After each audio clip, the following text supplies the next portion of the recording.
من الحكم يعني. الايجارات، غلاء الايجارات، تعب الناس في الايجارات، مشاكل. الو الو، هاي كيف؟ تمام. منو معاه؟ معكم احمد عباس. منو؟ احمد عباس. احمد عباس؟ هاي. انت احمد عباس؟ هاي. نعم. ام احمد عباس ولا انت احمد عباس ذاك؟ احمد عباس. تفضل. طيب يا احمد، ما في مشكله. احمد عباس. تفضل تفضل يا احمد عباس. والله عندنا حاجه كده رود ادينا الرقم. شنو؟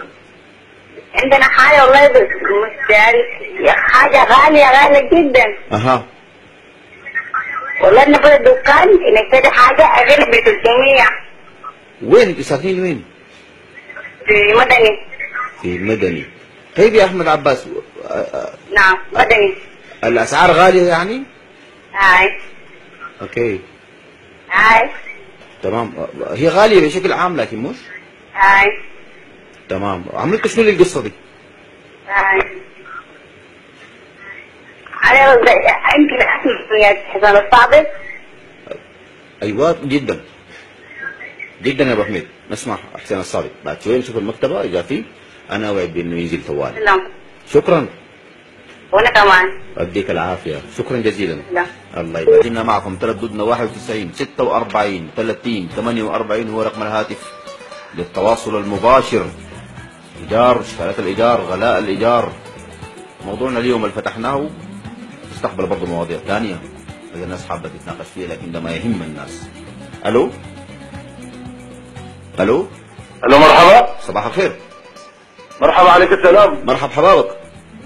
معاك عشة من ام درمان. مرحب بك. معاك عشة من ام درمان. مرحب بك، سمعتك. ايوه ان شاء الله كويس يا. يديك العافيه يا رب.